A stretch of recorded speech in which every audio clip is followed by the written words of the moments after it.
Good evening to all of you. Welcome to Tuesday evening. My name is Jamel Tony. What is going on, guys? Hey everyone, I'm Lakeisha and welcome to Progressively Becoming. Thank you guys for joining us for another conversation. As always, as you're getting on, make sure you like, comment, and share and let someone know PB is on now. We are in the building and every Tuesday right here, 7 p.m. sharp. We are in El Studio. We are in our first time coming live from the Progressively Becoming Studios. That's what we like to call it here. God is amazing. That's all I'll say. He is absolutely phenomenal. Listen, do us this favor, like, comment, and share. Get the word out that we are live. It's Tuesday for another conversation. Do us this favor. Welcome first to all of you watching us on our Facebook channels, whether you are on Progressively Becoming, whether you're on the Place of Exchange. Good evening to all of you, those of you that's watching us on our UT, what's going on YouTube community, as well as on our website, www.progressivelybecoming.com. You can go ahead and you can share that website to anybody that may not be social media savvy. Good evening to all of you.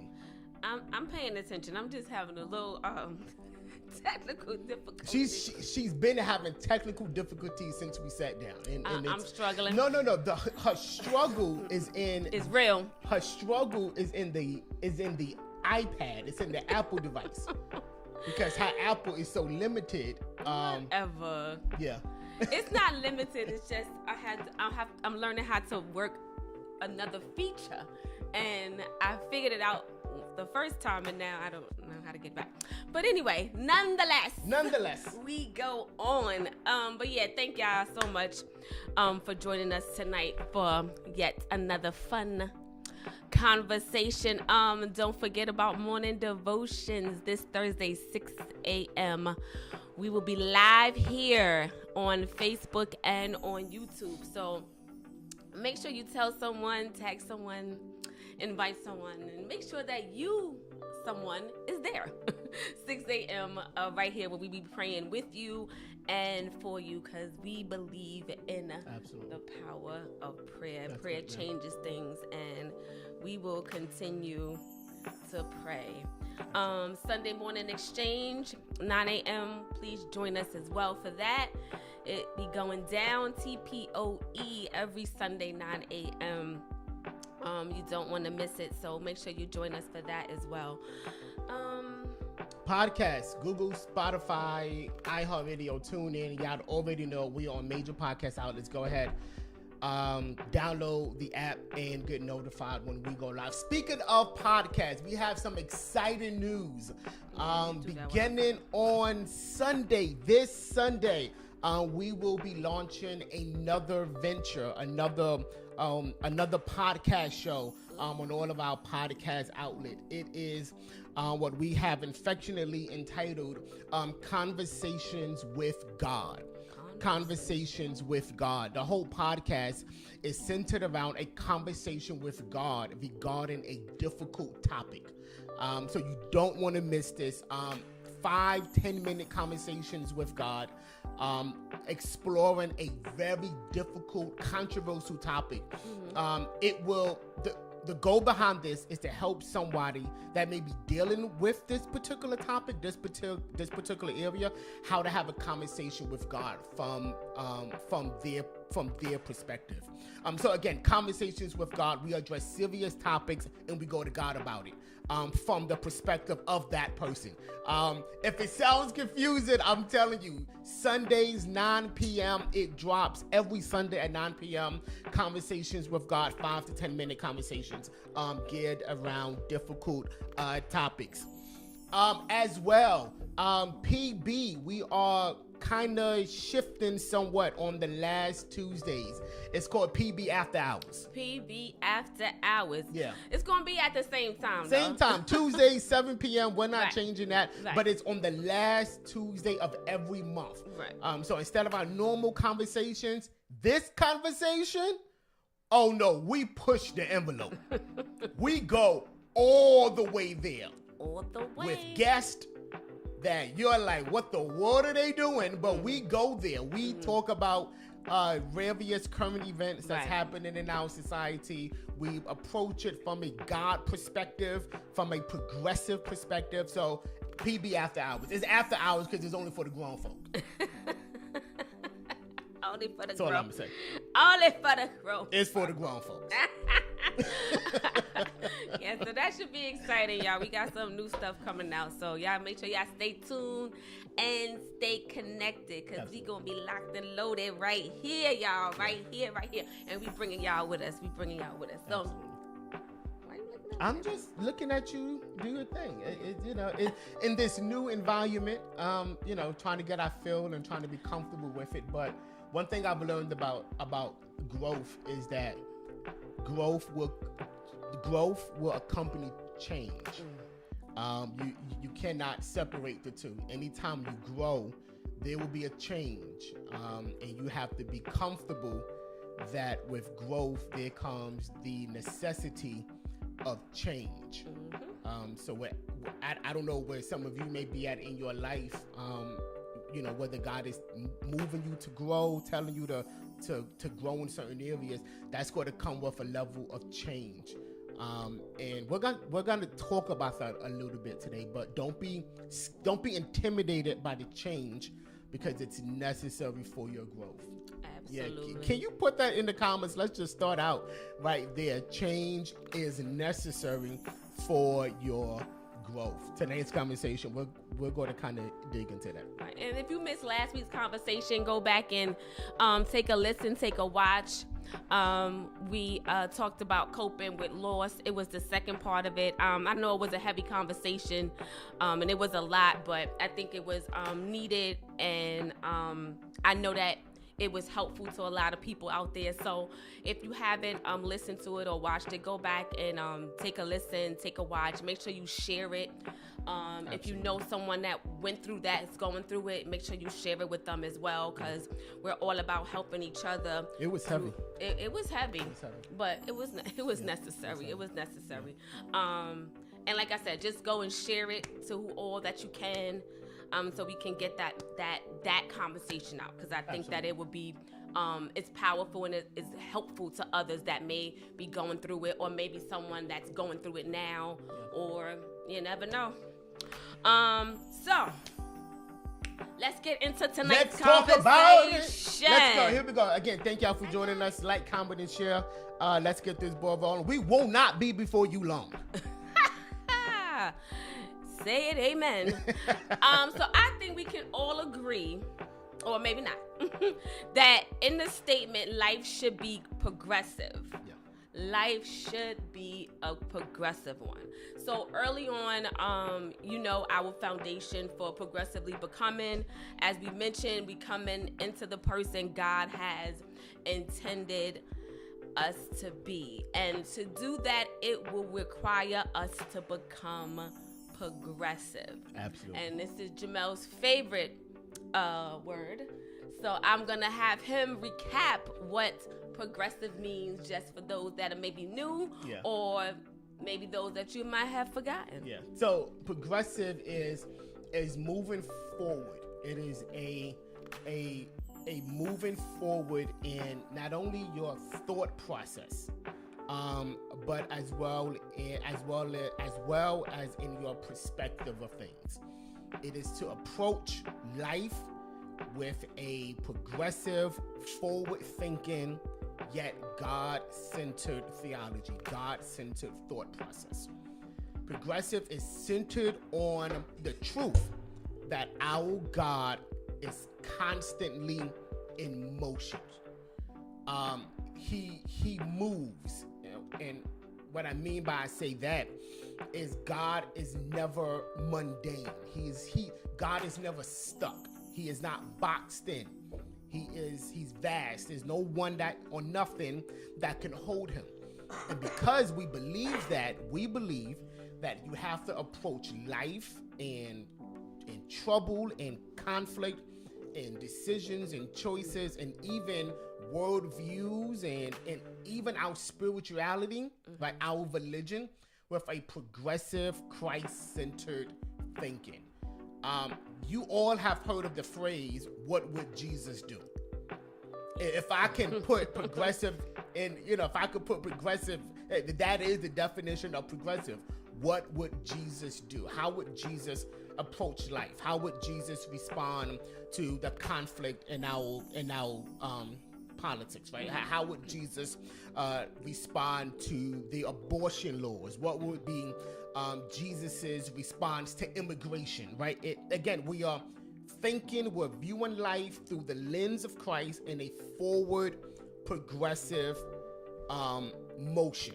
And that's what progressive is. So becoming into the persons that God wants you to become will require us to put on our progressive lens, and I'm not talking about the bifocals that she wears. I don't wear bifocals, number one. But let the record reflect. They're not bifocals. They aren't bifocals. They're trifocals. They're so not trifocals. The trifocals that she wears, I don't wear that. In order to see life and view life the way that Jesus would view it. I would say this.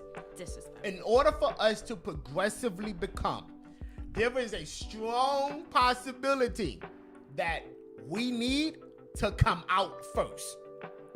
We cannot become until we possibly come out first. And that's what we're going to talk about today. Right. Yeah. And we may need to come out of something to become the someone that God has intended for us to be. And at times, we may need to fully remove ourselves. Yes. And we may need to do that if it's causing us a lack, or if it's causing us to be in that settling state. Settling. That's a dangerous word. And the truth is, if we all are honest, and I pray we are honest during this conversation, if we're honest, at some point in our lives, or even presently, we have and are settling. Here's the dangerous thing about settling. You'll never know it until you come out of it. Right. You'll never know how comfortable you are until you are pushed in a position that makes you uncomfortable. And you go back to your place of comfort. Many of us, and the key word I use is us, we're in this together. Right. Many of us are settling and we don't even know it. Right. Perhaps this conversation today will open up our eyes to see it. Yeah. And like you said, I like what you said. Like, you don't realize it sometime until you're out of the situation. Absolutely. Or you're out of what you've allowed to be a comfortable place for you. And what you've allowed to be a comfortable place for you. Yeah. But what you've allowed to be a comfortable place. Yeah. And a lot of times we don't realize it until we look back and be like, Yeah. Like they say sometimes, hindsight is 20/20. Yeah. It's true. And it really is. It really is. When you look back and you be like, wow, I didn't realize that I was settling, that I was, not pushing myself, that I wasn't, going to my full potential. Absolutely. And it wasn't until you came out of the situation or out of that circumstance that you realized that. Yeah. Yeah, we need to come out, right? Perhaps we need to come out of our relationships with money, right? We have always assumed that our relationship with money is on the premise of that we work for our money, right? A lot of us think that we work for money. We go to work, we invest, like we work for our money. However, money should work for us, right? That's a concept that we need to come out of, right? We need to come out of certain relationships. Talk about it, right? Talk about it. Yeah, right. It's a relationship where two parties should enhance and make each other better. Right, and you have to think about it. So if you're in a relationship, and I'm not talking about, it can be any relationship. So if that relationship is something that drains you, or you have lost yourself as a person, then that's something that you need to consider coming out of. And like I said, it can be any relationship, because a lot of times we get caught up in relationships, whether it's an intimate friendship, family relationship, and the relationship has become like toxic and draining to you, and you've allowed it to where you don't even know who you are, because you've been so busy and so in tune with trying to please the other person or trying to foster a relationship with the other person that you've lost yourself in the mix. And those times too, when you have to step back and look back and realize, like, who am I? Who have I become? Who am I being? Who is my being at this point? And a lot of times you don't realize that until you take a step back and you view it out of a different lens.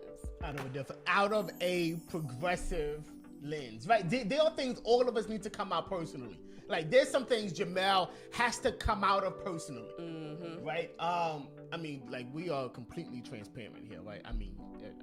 That we're transparent. We believe in transparency. There could be freedom from others, right? I have to come out of the relationship I have with myself as it relates to self-doubt. I know I have to come out of that. Because not only will it not serve me, but it will be crippling to the people that God has called me to serve. I have to come out of my relationship with self-doubt. Sometimes it's like, it's Jamel on one shoulder and self-doubt on the other shoulder, and they be going at it. They be like, literally, they be going at it. Like, sometimes, like, I'll be talking to myself, like, I told my wife this. Sometimes I'll be talking to myself, right, like, in my mind, but I be battling with, and y'all may think this man crazy, but I be battling with certain decisions I have to make because of self-doubt, right? And then after I had this conversation with myself, in my mind, I'm like, was I just moving my lips? Yes. And sometimes he does. Right, pray for me. Right? It's just I'm working on coming out of this relationship with self-doubt. I heard this preacher today. I give him props. Davius Daniels. He said this. He said a lot of times we limit who we are, not because of our view of God, but because of our view of ourselves. Right? And what we're doing inadvertently is we're really putting limit on the deposit that God has put on the inside of us. Right? Like, it's not me. It's the deposit he's put on the inside of me. So it's not that I doubt Jamel. Nah, Jamel is doubting the deposit that God has put on the inside of me. And I got to come out of that relationship with self-doubt. So pray for me. I'm a work in progress. But I think at some point we probably all have... go through that at some point in our lives. I mean, maybe not for some of you, but we all have a tendency of like self-doubt, and and not to make light of your thing, but sometimes he do, like, he'll say something, and I'm like, what did you say? He's like, oh, I'm talking to myself. And I'm like, well, do you know that I can hear you? Like, you're talking to yourself, but I can hear you. So I'm just like, just keep a track of that, because you don't want to have that happen when you out. And someone thinks that you're crazy. But no, on a serious side, so no, I think we all have like some self-doubt in it. So I'm glad that you're able to, like, speak to that. Absolutely. Because maybe someone looking at you wouldn't think that's something that you do. Gotcha. Yeah. Because but I've learned just to perhaps mask it well, right? Or better yet, I've learned to let God step out in front, like really. And there's moments where it's like I doubt myself, and it happens, and God is reminding me, like kid, I need you to trust me. Like really, I need you to trust me.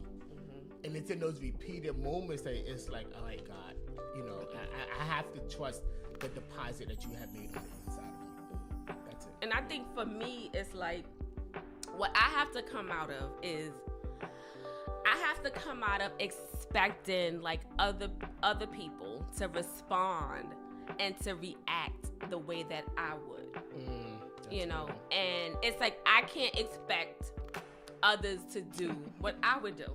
And it's like, I don't have a problem with saying that I've learned that, like, from Jamel. Like, he's like really helped me with that, because I struggle with that.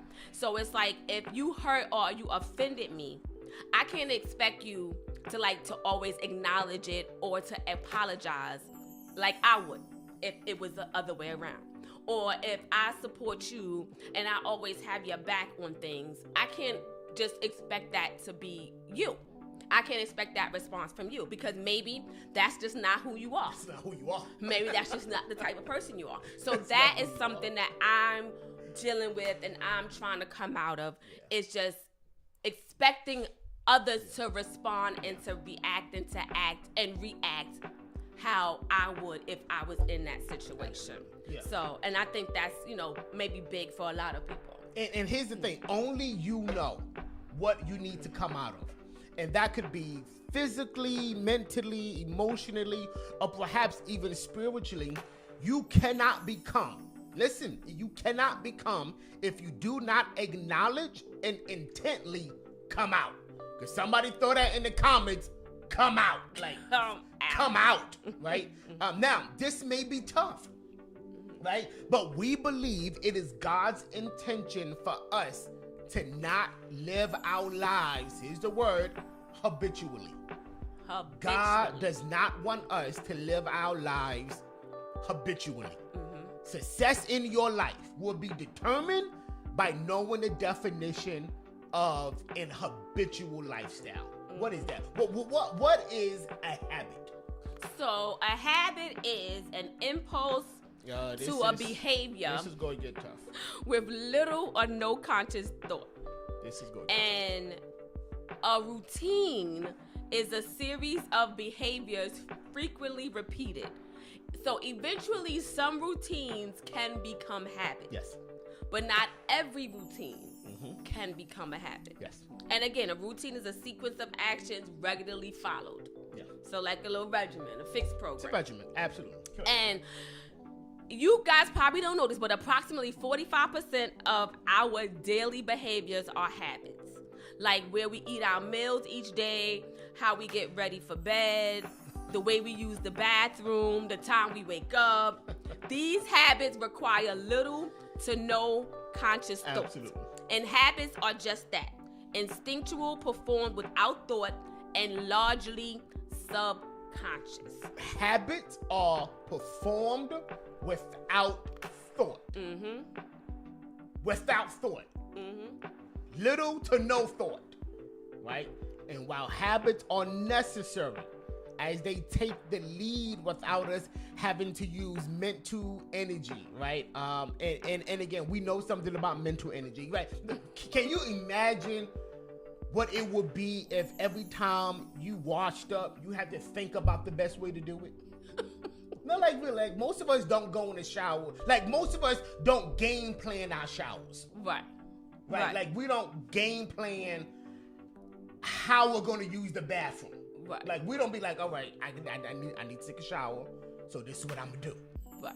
I'm gonna go in, I'm gonna turn on the water. Right. I'm going to turn the water. Yeah. I'm gonna get the soap. No, but before I get the soap, Right.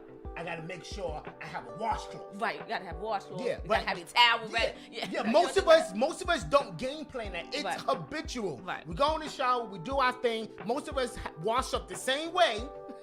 Like we've been washing up for years. Right. Right. It has become habitual. Habits are necessary.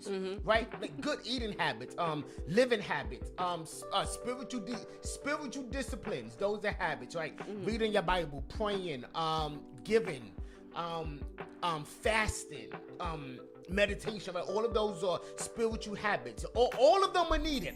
However, we should not live our lives habitually.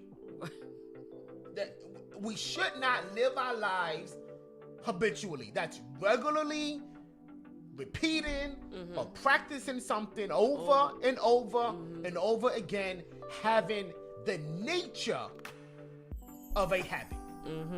What am I trying to say? Yeah. We should not live our lives with little to no conscience or thought. We living our lives unconsciously. Yeah. Just being unconscious. Without thought. Yeah. And I just think like the reason that a lot of us get stuck and like from moving forward in life and accomplishing our goals Yes. and becoming what we was created to become is because we live our lives out of habit. Like, so if you think about it for a second, right? You could probably already know what you're gonna do tomorrow because it's the same thing that you did today. Correct. So it's really no effort and there's no thinking behind it. So you don't gotta consciously think because it's your routine. Yeah.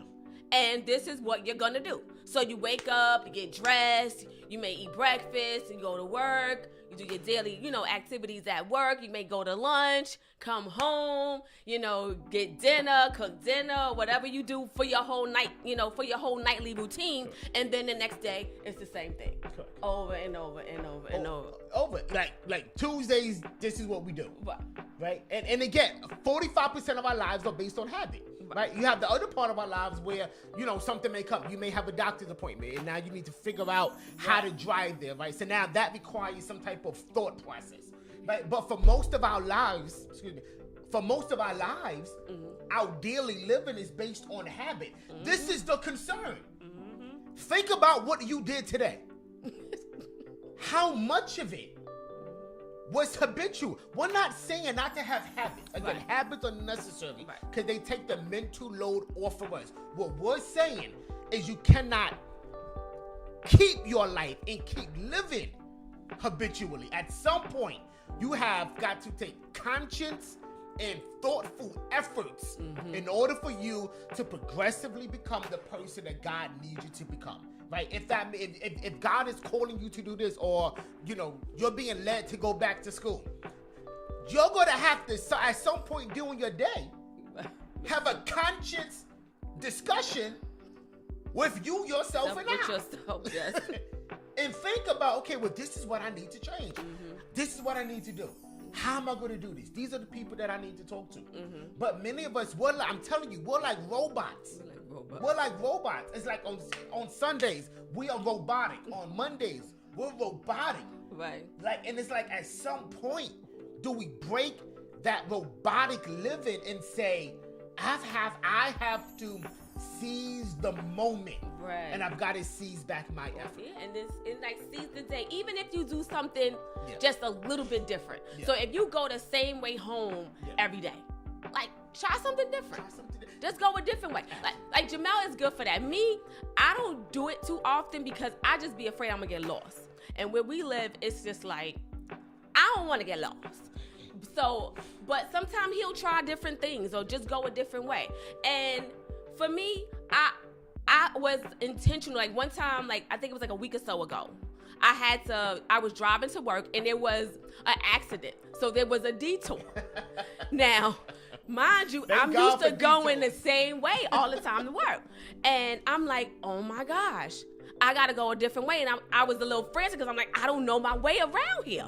So I don't know what to do. But what I did was I just drove around, and it eventually, I saw something that was familiar to me and got me back where I needed to go. And I'm like, okay, that wasn't too bad. So just like trying something like small, where if it's just, like I said, just trying a different route home from work, or if you're used to eating a certain thing for breakfast, try something different. You know, try something new. Think about, okay, what else can I do? Just have a thought process in your day, where it's just not, you're just sitting around doing the same thing every day over and over and over. Because one thing it can do, it becomes boring at some point. So I'll never forget one of our favorite restaurants, right? And again, we out there, right? So one of our favorite restaurants, y'all gonna laugh, but I got up, I went to the bathroom, right? And I was like, I'm like, let's do something different, right? So anytime we go to this restaurant, I always go to this one store. Today I was like, I'm gonna go to a different store. Oh, I used to do that too. Like, I'm gonna intentionally go to a different store, I did that too. and I'm gonna intentionally go to a different bowl to wash my hands. Right? Again, it's something different, something where you break up the monotony of the day and you conscience your thoughts. So many of us need to become unstuck. Right. The question is, how do we become unstuck? Now, how do we become unstuck? All right, we got a 7-step process to that. It's 7:30. We're not going to get through at 7. We'll probably get through 2. But how do we become unstuck? The first thing you have to do, for those of you that have notes, is let go of the past. That's good. You gotta let go of the because past. a lot of times that is hard for a lot of us, and it's like, are you always thinking about the events that happened in the past? Are you unable to forgive yourself for the mistakes you made? Yes, that's good. And like y'all know, we pushed the envelope. We are transparent with you guys, and this was something I had to deal with, like forgiving myself for things that happened in the past, and blaming myself for things that in some instances it had nothing to do with me. So are you the one that's blaming yourself or others for things that did not turn out the way that you hoped? Yeah. So ask yourself, why are you stuck on these memories? Why are you stuck on the memories? And what can you do to live with them, to accept them, and to move forward? The main thing is that we can't change the past. We can't go back and undo it. We can't. I mean, we wish we can. I always say I wish I could turn back the hands of time, the stuff that I would just do a little bit differently, but we can't. But we can choose to find peace in it. Say that again. We can choose to find peace in it. Yeah. Like we can't change it. We can't. And we have to forgive. You got to forgive yourself. And others also is a way for you to move forward. And it's personal to me because there are times when it's like I say I forgive you and I do, but I'm still hurt by something. So did I really forgive? Am I really over it? Am I really healed from it? And some parts of me is not. Because if I continue to still talk about it, or if it continues to come up for me, it's something that I haven't resolved. So that's something that I'm learning that I have to deal with. I have to learn how to let things go and move on from it and find the peace in it, even if I don't get the result that I'm looking for. Even if I don't get the result that I'm looking for. Finding peace in it. And I think this forgiveness aspect is one of those things that is so misunderstood, right? Like I've heard people say, well, if you truly forgave, then like things would just go back to the way it was. And no. I never forget Bishop Jakes. He did an analogy probably 20 years ago. He said it. He talked about the chair. He sits in the chair falls, right? He said he forgives the chair for it failing on him, right? The chair comes back, he's hesitant to sit in the chair again. Not because he hasn't forgiven the chair, but he knows that it will take time for him to trust the chair again. Right? Forgiveness is I'm no longer holding this against you. I'm releasing you. Here it is. I'm releasing you of the punishment that you deserve.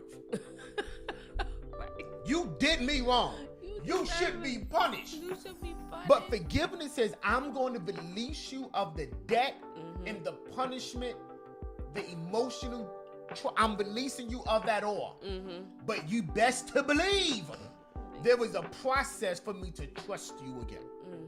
Right? Forgiveness is not the denial of the trust process. Right? So, for those of you that may like, well, I need to forgive, and that means, I gotta go back, and that means I gotta, I gotta forget what. No, you don't forget what they did to you. No, it's crazy when people say that. Oh, you gotta forget what they. Hey, tell me, how can I erase my memory? Right. And they'll say, oh, you haven't really forgave them because you brought it up again, or you haven't forgotten. Like, I can't forget. I can't like wipe away that it happened. Only God can do that. It's like, I'm gonna remember, but only God can. It's like we say things that have no memory. Right. We cannot erase our memories. Right. I remember you did me wrong, but I've forgiven you of the consequences that you should have gotten for me. Right. But trust between you and I, that's going to have to be something that's going to be built.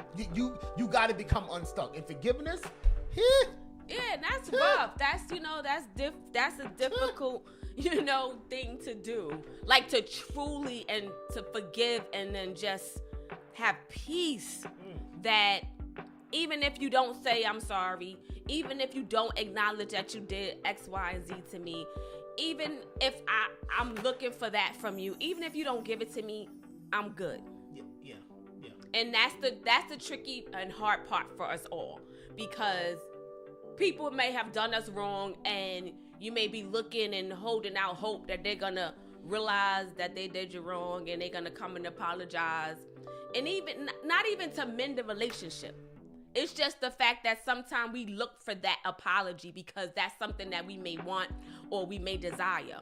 But if we don't get it, if it doesn't come, just have peace to know that it's okay, that I'm going to release it. I release you. You don't gonna have that type of power over me, and I'm good. And even if I do forgive you, and even if you do come and say, hey, I'm sorry, and all, the relationship probably is not going to be the same. And that's going to be okay too. It is. It's like I don't have to forgive you and us go back to the way things was. You can't. In certain things, you just can't. Yeah. It's one of the ways, and perhaps just to help somebody, one of the ways that I center my forgiveness, right?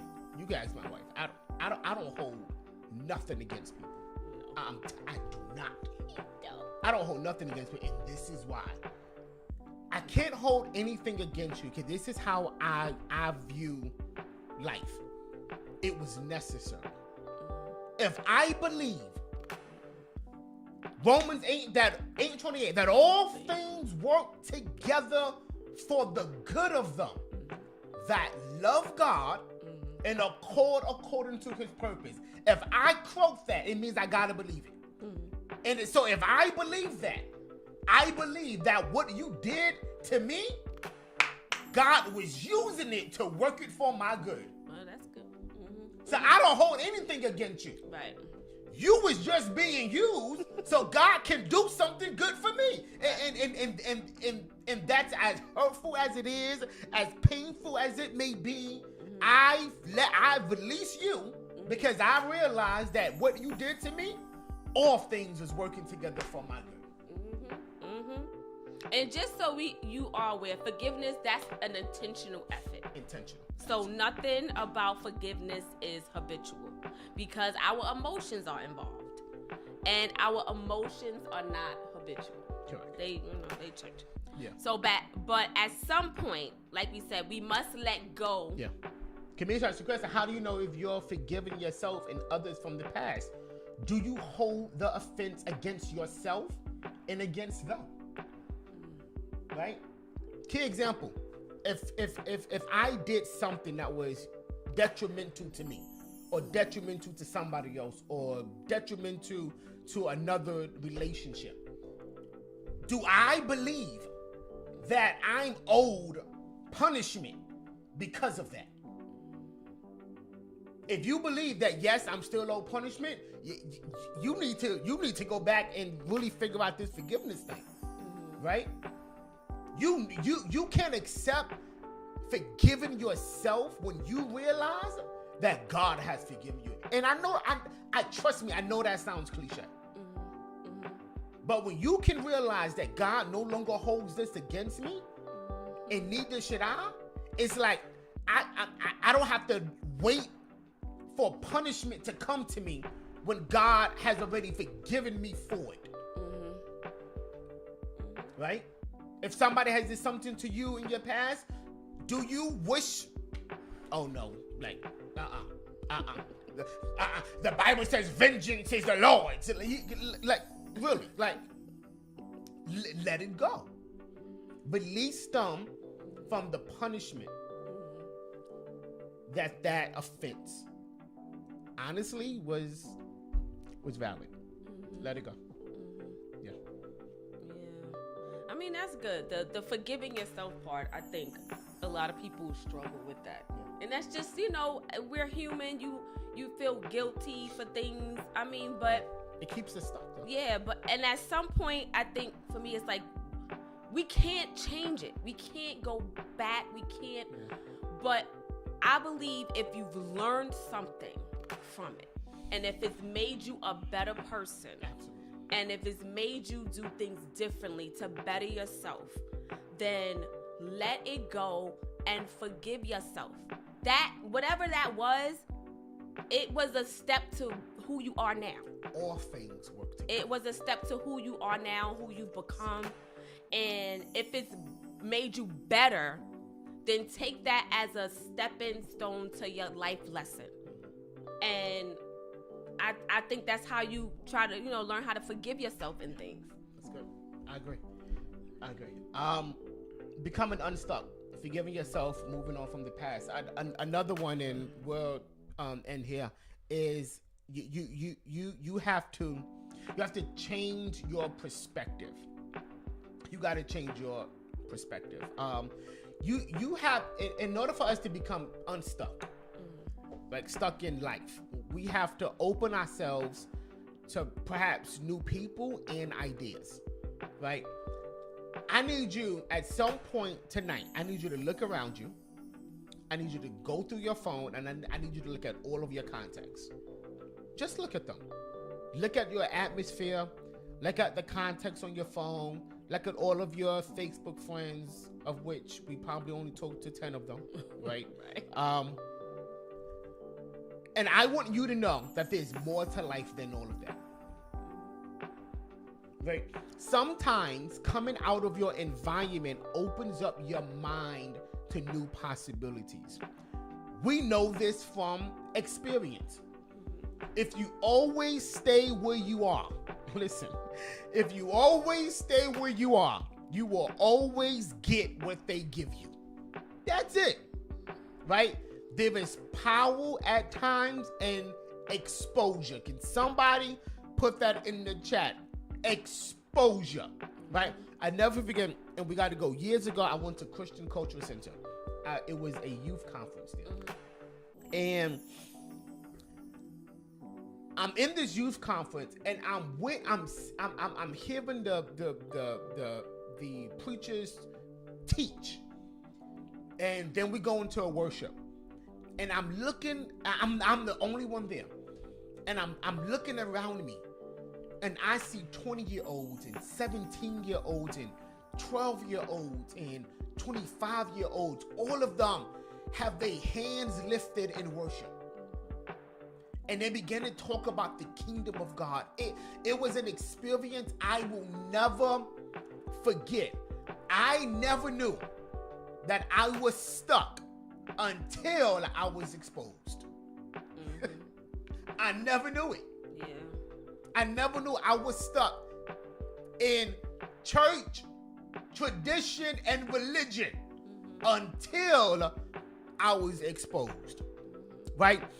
Exposure redefines your perspectives. How? Because exposure creates experiences. And experiences gets lodged into your mind. And so anything that goes against the experience, aka the exposure, you begin to reject it. For example, if you've been exposed to a 5,000 square foot home, right? Now, every time you walk into your apartment, while you're grateful, you begin to reject this reality because you've been exposed to something else. Right. It is exposure. It could be a relationship, right? Your current boo treats you like crap. I mean, like, treats you like gum on the bottom of their shoe, right? And you mess around and you expose yourself to a relationship where the two parties treat each other like the kings and the queens that they are. And so now every time your boo come along, you looking at him or her sideways like, I ain't supposed to be treated like this. Why? Right. Because you expose yourself to another experience that elevated your thinking and consequently elevates your way of life. Right. It's exposure, right? When you are exposed to new things, you begin to grow as a person. Every area in your life that you are stuck in, listen to me. I don't care if it's financially, mentally, spiritually, emotionally, traditionally. I want you to examine every stuck area in your life, and I want you to deliberately, intentionally, I want you to expose yourself to the opposite. I'm telling you this one thing. It'll create a holy discontent in you. That in your mind, it's like, I can't be settling anymore. Because I've been exposed to something that I'll never forget. A couple of years ago, my wife decided, hey, you know something? We're going to spring for first class tickets. Right? We sprung for first class tickets. That exposure? Y'all. Coach who? Coach what? Yeah. Coach? Because our exposure elevated our experiences, and here it is, it upgraded my appetite. Oh, that's good. So now I'm no longer content with eating in Coach. Put me in first class where I get glass, cups, and I get, stainless steel silverware, right? Because we intentionally exposed ourselves to something new. If you really want to become unstuck, expose yourself to something different. Absolutely. And here it is. Exposure is dangerous. It's dangerous. Yeah. It can be dangerous because you can be so discontented and frustrated that that's not your reality. If you're not careful, you'll move in haste to make something happen when God says wait. Right. Exposure should show you what God wants to do in your life, and then give you the patience to wait and the wisdom to hear God as you move and follow his direction. But you got to expose yourself to something. I'm telling you, this weekend, expose yourself to something different. Go to a different restaurant. Expose yourself to different food. If you're in New York, go on Fifth Avenue.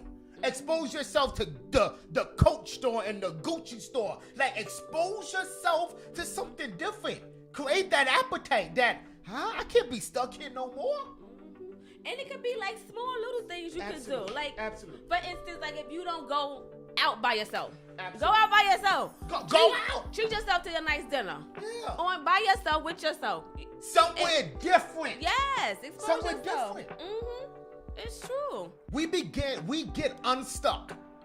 Right? When we let go of the past and when we embrace the possibility that God wants us somewhere else and you expose yourself to.